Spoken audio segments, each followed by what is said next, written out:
로마서 5장은 우리 신앙생활에서 가장 중요한 부분이기도 합니다. 이 로마서 전체는 이 기독교 신앙의 핵심을 담고 있는 말씀이기 때문입니다. 우리가 왜 믿음을 가져야 하는지, 어떻게 신앙생활을 해야 되는지에 대해서 우리에게 올바른 가르침을 주시고 또한 핵심의 말씀을 전해주고 있습니다. 그래서 우리가 특별히 오늘 말씀에 더 집중하시고 말씀 안에서 진정 하나님의 은혜를 경험할 수 있기를 바랍니다. 여러분들은 구원의 확신을 받으셨습니까? 이 구원의 문제는 그리스도인들에게 있어서는 가장 중요한 문제이기도 합니다. 여러분들은 이 질문 앞에 어떻게 대답하시겠습니까? 내가 지금 죽어도 하나님 나라에 갈 수 있습니다 라고 그 질문 앞에 여러분들은 네라고 대답하시겠습니까? 아니면 아직 덜 됐습니다 라고 고백하시겠습니까? 구원은 내가 죄인 되었을 때 이미 하나님께서 허락하신 일입니다. 하나님께서 우리에게 베풀어 주신 구원은 하늘의 구원이며 값없이 주신 은혜의 선물이다라는 겁니다. 구원은 사람이 만들 수 있는 것이 결코 아닙니다. 땅에서 얻을 수 있는 것도 아닙니다. 만약에 사람이 만들 수 있고 선한 행위를 통해서 얻는 것이면, 땅에서 발견할 수 있는 것이라면 오래 존재하지 않을 것입니다. 신성한 진정한 구원은 하나님께서 만드시는 것이기 때문입니다. 사람이 노력해서 만들어지는 것이 아니다라는 겁니다. 땅의 구원은 땅에서 시작해서 땅에서 끝나고 말 것이지만, 그러나 이 하늘의 구원은 땅에서 시작하지만 하늘까지 이어지는 진정한 구원이다라는 겁니다. 그것은 영원으로 가는 것이며 영생하는 것입니다. 따라서 하나님 베푸신 구원에 대해서 우리가 할 수 있는 일이라는 것은 사실 아무것도 없습니다. 여기에 대해서 우리가 할 수 있는 것은 오직 한 가지뿐일 것입니다. 베푸신 구원을 감사함으로 받는 것입니다. 감사함으로 우리가 믿음으로 고백하는 것이다라는 겁니다. 내가 어떤 일을 열심히 해서, 선한 행위를 열심히 해서 내가 받는 것이라면 우리 스스로 돌아봤을 때 나는 받을 수 있겠습니까? 받지 못하겠습니까? 그것은 스스로 한번 판단해 보시기를 바랍니다. 우리가 할 수 있는 일은 오직 한 가지입니다. 믿음으로 받는 것, 감사함으로 받는 것, 그 하나다라는 겁니다. 이것이 바로 우리가 할 일입니다. 거절하지 않고 우리에게 주신 그 은혜를 감격하며 받아들이는 것이다라는 겁니다. 여러분, 과연 우리는 어떤 사람들입니까? 여러분들은 자신을 어떻게 평가하고 계십니까? 성경은 우리를 향해서 만물보다 더 부패하고 타락한 것이 우리의 마음이다라고 예레미야 17장에서 말씀하고 있습니다. 예레미야 17장 9절의 말씀을 보면은 만물보다 거짓되고 심히 분패한 것은 마음이라 누가 능히 이를 알리오마는이라고 말씀합니다. 세상에서 가장 더러운 것이 있다면 바로 우리의 마음이다라는 겁니다. 우리가 생각하는 것, 우리가 느끼는 것을 있는 그대로 세상에 보여준다면 우리는 너무나 부끄럽고 수치스러울 것입니다. 아마 우리가 생각하는 것, 우리가 마음 가운데 가지고 있는 것을 과감없이 진실되게 다 우리의 행동으로, 우리의 입으로 나타난다면 그것은 부끄러울 것이다라는 겁니다.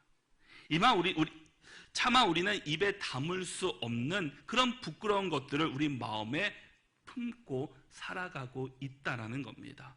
우리 마음이 얼마나 악하고 더러운지에 대해서 한 예가 있습니다.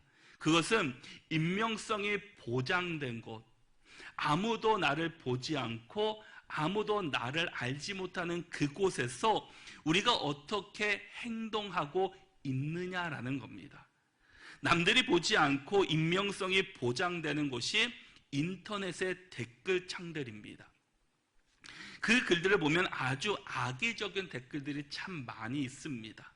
차마 입에 담을 수 없는 그런 모욕과 나쁜 말들이 그곳에 온상이 되고 있고 널리 적혀져 있습니다. 사람의 마음이 얼마나 악한지를 우리가 볼 수 있습니다. 최근에도 그 어느 지역에 어느 곳에서 어떤 사람이 칼부림이 일어날 것이다 라는 것을 그 10대 또 그 어린 아이들이 인터넷에 그것들을 올려서 문제가 된 것을 볼 수 있습니다. 그래서 지금은 그 인터넷 댓글창에 익명성이 없이 자신의 아이디나 이름을 밝혀야지만 그것을 쓸 수 있도록 하는 곳들이 많이 있는 것을 보게 됩니다. 내가 눈앞에서 다른 사람 앞에서 과연 그렇게 댓글을 달고 그런 마음을 내가 표현할 수 있겠냐라는 겁니다. 영국의 기독교 사상가였던 C.S. 루이스는 인간의 본성에 대해서 이렇게 말했다고 합니다. 타락한 인간은 개선의 필요가 있는 불필요한 피조물이 아니라 손에 든 무기를 내려놓아야 하는 반역자입니다 라고 기록했습니다. 믿지 않는 사람들은, 인본주의자들은 이 말에 동의하지 않을 것입니다. 세상 사람들은 인간이 선한데 사회적으로 그 악 영향을 받았기 때문에 사회적인 영향 때문에 악해졌다라고 말하는 사람도 있습니다. 오늘은 우리가 이 말씀을 통해서 인간의 본성에 대해서 생각해 보면서 그런 인간을 하나님께서 어떻게 대하셨는지에 대해서 우리가 말씀을 통해서 함께 살펴보고자 합니다. 오늘 본문인 로마서는 이 복음의 핵심을 잘 담고 있습니다. 여러분, 복음이 무엇입니까? 이 복음은 우리가 기쁜 소식, 좋은 소식, 복된 소식이다라고 우리가 말합니다. 그럼 여러분에게 좋은 소식이란 과연 무엇이겠습니까? 여러분에게 당면한 문제들을 해결받는 것이 복된 좋은 소식일 것입니다. 취직을 못한 사람이 좋은 직장에 취직하는 것, 그리고 병든 사람이, 아픈 사람들이 병이 깨끗이 낫게 되는 것, 그것이 그들에게는 좋은 소식일 것입니다. 우리 문제가 해결되고 우리 마음의 평안이 찾아오는 것, 이것이 바로 복된 소식이고 좋은 소식들입니다. 그러면 우리에게 가장 좋은 소식은 우리 가장 심각한 문제를 해결받는 것이 좋은 소식이 될 것입니다. 그것이 과연 무엇입니까? 바로 죄의 문제다라는 겁니다. 로마서는 죄의 문제에 대해서 이렇게 말씀하고 있습니다. 로마서 3장 23절의 말씀을 보시면 이렇게 말씀합니다.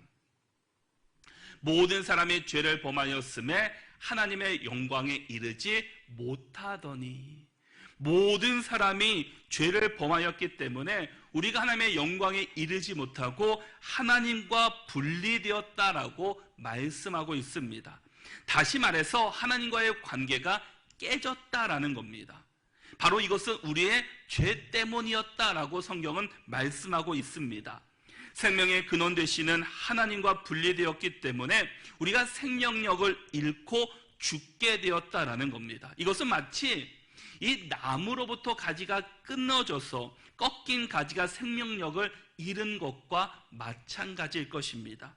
하나님으로부터 분리된 인간은 스스로 살 수 없는 존재가 되었습니다. 물론 우리가 살아있는 것처럼 보일 수도 있습니다. 지금 당장은 호흡하고 있고 살아있기 때문입니다. 하지만 하나님과 분리된 사람은 마음 가운데 평안이 없고 소망도 없습니다. 아무리 가까운 관계라 할지라도 관계가 깨지면 가까워질 수는 없습니다. 만약 가정에서 서로 어떤 일로 인해서 관계가 깨지고 만약 부부싸움을 했다라 하면은 그 부부는 가까워질 수가 없습니다. 그 문제가 해결될 때까지 서로 분리하고 서로 가까이 하지 않으려고 할 것입니다. 죄로 인해서 깨어진 관계, 분리된 관계 안에 있으면 이처럼 행복할 수가 없다라는 겁니다. 그러기에 죄는 우리를 멀게 하고 분리시키는 역할을 하고 있습니다. 우리가 잘 아는 아담과 하와가 하나님께서 유일하게 먹지 말라고 하신 선악과를 먹었습니다. 그로 인해서 그의 눈들이 밝아져서 자신들이 벗고 있는 것을 알게 되었습니다. 그로 인해서 어떻게 되었습니까? 창세기 3장 8절의 말씀을 보면은 그들이 그날 바람이 불 때 동산에 거니시는 여호와 하나님의 소리를 듣고 아담과 그의 아내가 여호와 하나님의 낯을 피하여 동산나무 사이에 숨은지라 라고 말씀합니다. 그들은 선악과를 먹음으로 말미암아 여호와 하나님께서 부르시는 것도 아니고 소리를 들었다라는 겁니다. 그로 인해서 그들이 하나님의 낯을 피하여 동산나무 사이에 숨게 되었습니다. 그때 하나님께서는 아담을 부르셨습니다. 그때 아담은 어떻게 하였습니까? 창세기 3장 9절과 10절의 말씀을 보면은 여호와 하나님이 아담을 부르심에 그에게 이르시되 내가 어디 있느냐? 이르되 내가 동산에서 하나님의 소리를 듣고 내가 벗었으므로 두려워서 숨었나이다 라고 말씀합니다. 하나님께서 이 아담이 그것을 먹은지 아시고 아담아 어디 있느냐 부르셨을 때 아담이 하는 얘기가 하나님의 소리를 듣고 내가 벗었으므로 두려워서 숨었습니다 라고 말씀합니다. 그가 선악과를 먹지 않았을 때는 하나님과 좋은 관계였고 하나님과 깊은 관계를 맺고 있었지만 선악과를 알고 난부터 하나님을 두려워했고 하나님과 점점점 멀어지는 모습들을 볼 수 있습니다. 하나님과의 관계가 깨어지고 하나님과의 관계가 분리되었을 때 사람의 마음이 불안감과 그 갈등이 있기 때문에 행복할 수가 없다라는 겁니다. 하나님과의 관계에서 행복하지 않으니까 그 방법이 그 행복을 다른 데서 찾게 되고 다른 방식으로 그 행복을 찾으려고 하고 있습니다. 그것이 돈이든 명예이든 무엇이 되었던 간에 하나님과의 관계에서 느낄 수 없는 행복을 다른 데서 찾고자 하지만 결론은 찾을 수가 없다라는 겁니다. 우리가 행복이라고 부르는 이 단어를 이스라엘 사람들은 샬롬이라고 부르게 됩니다. 이 샬롬은 히브리 말로 평안입니다. 그런데 이것은 단지 마음의 평안이고 마음의 기쁜 것만을 말하는 것이 아니라 육체적으로도 건강하고 물질적으로도 평안하고 관계적으로도 기쁨이 넘치는 상태를 말해주고 있습니다. 모든 것이 행복할 때 샬롬이라고 말한다라는 겁니다. 여러분, 우리가 행복하려면 수많은 조건들을 우리가 갖추어야 합니다. 그 중에 하나라도 부족하면 우리는 행복감을 느낄 수 없습니다. 여러분, 모든 것을 갖춘다는 것이 과연 가능하겠습니까? 우리에게 수많은 친구들이 있고 가족들이 있는데 이들 모두와 함께 기쁨과 친밀한 이 관계, 교제를 나눈다는 것이 가능하겠습니까? 그렇지 않다라는 겁니다. 왜 그러겠습니까? 인간의 죄 때문입니다. 죄는 하나님과 인간 사이를 분리셨고 인간과 인간 사이를 분리시키셨습니다. 죄로 타락한 인간은 자기만 아는 이기심과 욕심의 노예가 되었습니다. 여러분, 이 문제를 어떻게 해결할 수 있느냐라는 겁니다. 모든 사람은 자신의 죄를 스스로 해결할 수가 없습니다. 하나님의 은혜 없이는 어떤 사람도 자신 안에 있는 죄의 문제를 해결할 수가 없고 의롭다 하심을 얻을 수 없다라는 겁니다. 그러기에 오직 예수 그리스도만이 가능합니다. 우리의 죄의 문제를 해결할 수 있는 분은 오직 예수 그리스도 한 분뿐이다라는 겁니다. 여러분, 우리는 얼마나 연약한 존재들입니까? 우리는 언제든지 넘어질 수 있고 쓰러질 수 있는 존재들입니다. 하나님께서 붙잡아 주시지 않으시면 언제든지 넘어지고 무너지는 존재들이다라는 겁니다. 그럼에도 우리가 이렇게 살아갈 수 있는 이유는 하나님께서 우리에게 다시 한번 기회를 주셨기 때문입니다.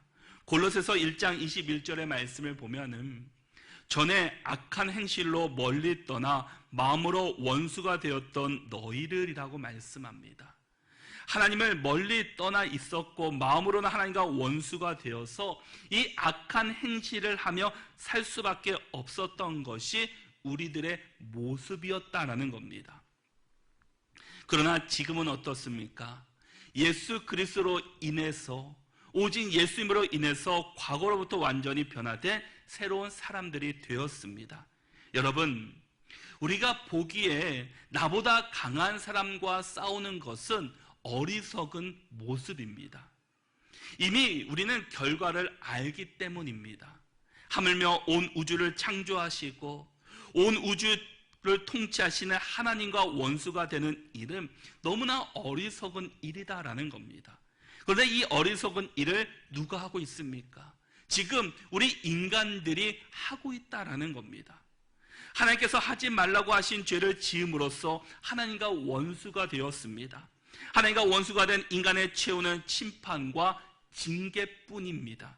그런데도 더 놀라운 사실은 이런 인간을 하나님께서 누구보다도 사랑하고 계시다라는 겁니다. 오늘 본문 6절의 말씀을 한번 같이 읽어보겠습니다. 6절의 말씀 함께 읽겠습니다. 우리가 아직 연약할 때 기약대로 그리스도께서 경건하지 않은 자를 위하여 죽으셨도다. 아멘. 예수님께서는 우리가 연약할 때 기약대로 우리를 위하여 죽으셨습니다. 이 기약대로라는 말은 우리가 하나님이 제시하신 조건에 충족하면 우리를 위해서 죽으시고 그렇지 않으면 죽지 않으신다라는 것이 아니라 이 죽음은 하나님께서 작정하셨다라는 겁니다. 이 기약은 우리 입장에서 우리 조건과 우리의 때를 맞추는 것이 아니라 하나님께서 우리가 어떤 조건과 어떤 모습으로 있다 할지라도 그때 하나님께서는 이루어 주신다라는 겁니다. 우리의 모습과 우리의 행동과 우리의 그런 행실과 상관없이 하나님의 때에 반드시 이루어질 것이라고 말씀하고 있습니다. 왜 그러겠습니까? 우리가 무능하고 우리가 연약할 때 사랑하는 것이 진정한 사랑이기 때문입니다. 사람과 사람의 사랑도 마찬가지입니다. 상대방이 무슨 많은 걸 가지고 있고 모든 조건이 완벽할 때 사랑하는 것을 진정한 사랑이라고 그들은 기억하지 않습니다. 그런데 어렵고 힘든 가운데 그것을 붙잡아주고 이끌어주고 함께 주는 것이 사랑이라고 느끼게 됩니다. 우리가 여전히 죄인 되었을 때 우리를 위해서 보여주신 사랑이야말로 가장 아름답고 완벽한 사랑이기 때문입니다. 이 사실을 7절과 8절에서도 더욱 명확하게 우리에게 말씀해 주고 있습니다. 우리 7절과 8절의 말씀을 같이 한번 읽도록 하겠습니다. 함께 읽겠습니다. 의인을 위하여 죽는 자가 쉽지 않고 선인을 위하여 용감히 죽는 자가 혹 있거니와 우리가 아직 죄인 되었을 때 그리스도께서 우리를 위하여 죽으심으로 하나님께서 우리에 대한 자기의 사랑을 확증하셨느니라. 아멘. 의인을 위하여 죽는 자가 쉽지 않고 선인을 위하여 용감히 죽는 자는 혹 있지만 예수님께서는 우리가 죄인 되었을 때 우리가 어떠한 높은 위치에 있고 우리가 어떤 선한 행위를 했고 어떤 조건에 갇혔을 때 우리를 위해서 죽으신 것이 아니라 우리가 죄인 되었을 때 하나님께서 우리를 위하여 죽으셨습니다. 하나님께서 우리에 대한 자기의 사랑을 그 십자가를 통해서 보여주셨다라는 겁니다. 십자가를 통해서 주님께서 우리를 얼마나 사랑하시는지 공개적으로 다 보여주셨습니다. 하나님의 사랑은 우리가 한 번도 경험해 본 적이 없는 사랑이고 한 번도 받아본 적도 없는 그런 사랑입니다. 하나님의 사랑과 비슷한 그 사랑이 있다면 부모의 사랑일 것입니다. 하지만 이것도 절대로 그 비교할 만한 대상이 되지는 않습니다. 왜냐하면 인간은 여전히 타락하고 이기적인 존재이기 때문입니다. 이 세상에서도 이기적인 부모들이 얼마나 많이 있습니까? 자녀들을 사랑한다라고 말하지만 사실은 자기의 어떤 욕심을 위해서 자기의 뜻대로 자녀를 조정하는 부모들도 많이 있습니다. 혹은 자녀를 이렇게 잘 키워줬으니 나중에 은혜를 갚으라고 하는 부모들도 있습니다. 엄밀히 말하면 이것은 사랑이라고 말할 수 없고 투자라고 말할 수 있을 겁니다. 노후를 위한 투자일 것입니다. 인간은 이기적이기 때문에 인간의 사랑을 감히 하나님의 사랑과는 비교할 수 없다라는 겁니다. 그러면 하나님의 사랑은 어떤 사랑이셨습니까? 하나님은 우리가 더럽고 가장 연약하고 가장 죄인 될 때 그 모습 그대로 우리를 사랑하셨다라는 겁니다. 우리가 어떤 조건과 어떠한 훌륭한 위치에 있을 때 사랑한 것이 아니라 우리가 연약할 때, 우리가 죄인 되었을 때, 남들이 다 우리를 버렸을 때 그때 우리를 사랑해 주셨습니다. 이것은 세상의 사랑과는 아주 대조되는 사랑일 것입니다. 세상의 사랑은 가치가 있는 대상을 사랑하지만 우리 하나님은 조건 없는 사랑이셨습니다. 하나님의 사랑은 변함없는 사랑이십니다. 하나님의 사랑은 나의 감정과 느낌과 상관없는 사랑이다라는 겁니다.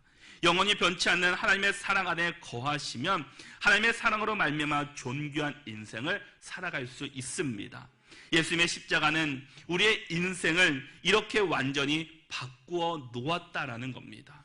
이전에는 하나님과 원수되었던 우리였지만 이제는 하나님과 화목하게 하는 길을 열어주셨습니다. 이전에는 하나님을 대적한 반역자였지만 이제는 우리가 하나님의 사랑을 받는 자녀가 되었다라는 겁니다. 우리 10절 말씀을 같이 한번 읽어보겠습니다. 10절 말씀 함께 읽겠습니다. 곧 우리가 원수 되었을 때 그의 아들의 죽으심으로 말미암아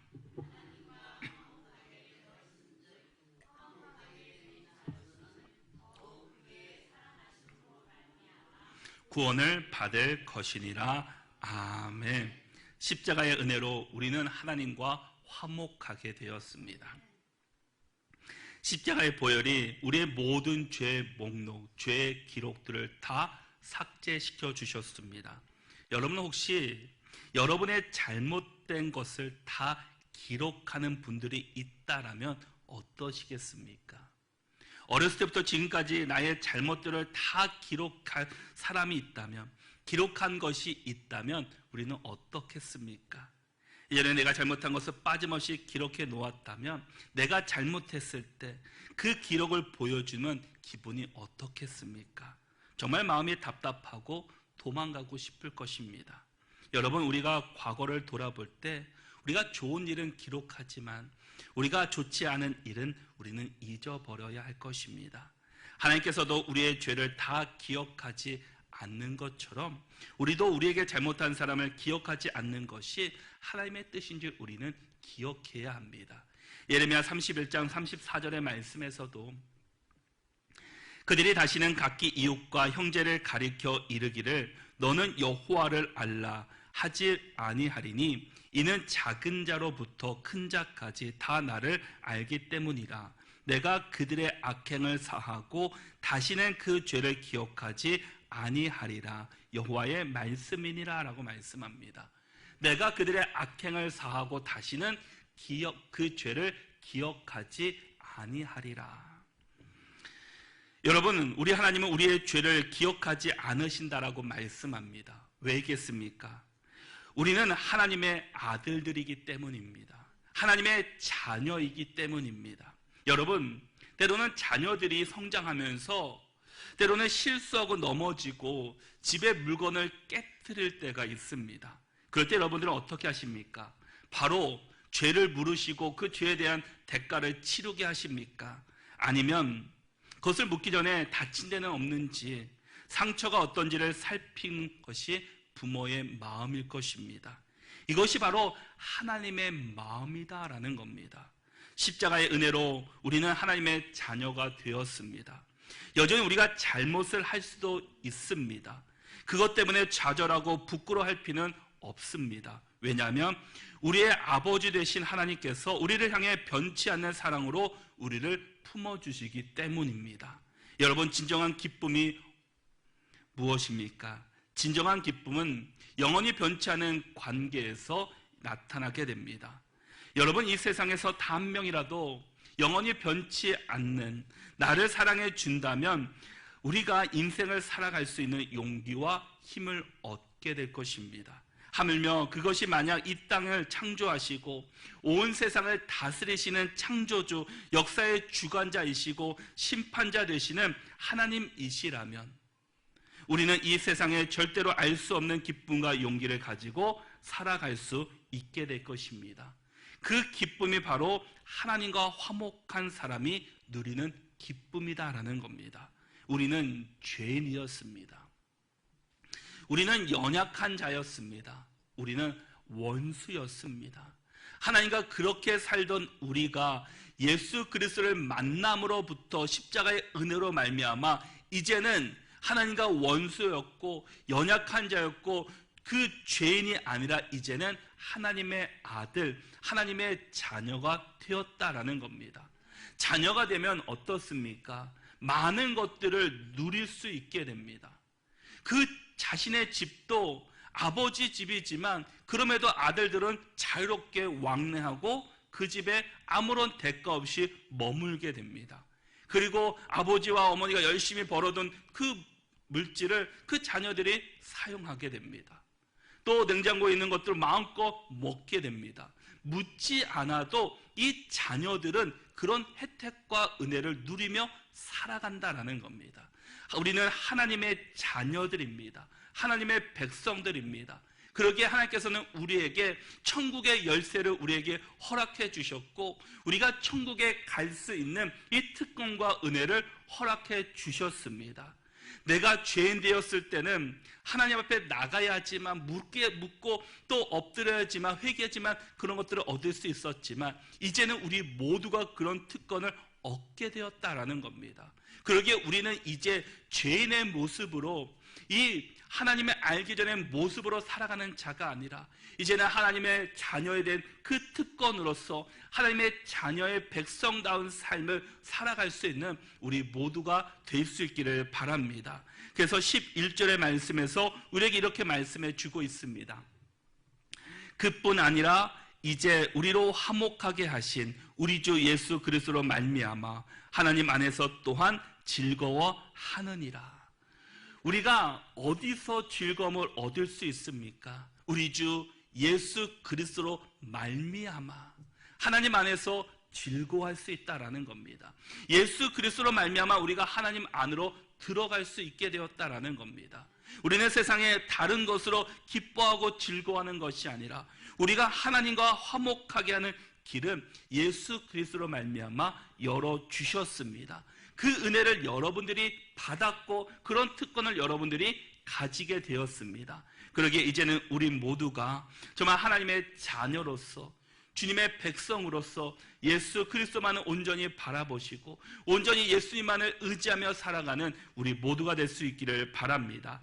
영원히 변하지 않는 사람으로 우리를 사랑하신 하나님 안에서 영원한 기쁨을 누리며 살아가는 믿음의 성도들이 되시고 우리 모두가 하나님의 자녀로서 또 믿음의 자녀로서 온전히 주님의 뜻을 따라서 주의 말씀을 의지하며 살아가는 주의 백성들이 될 수 있기를 바랍니다. 그래서 우리 모두가 예전에 반역자의 모습이 아니라 이제는 하나님의 자녀, 하나님의 아들로서의 그 모습으로 살아가는 우리 모두가 다 되시기를 바랍니다.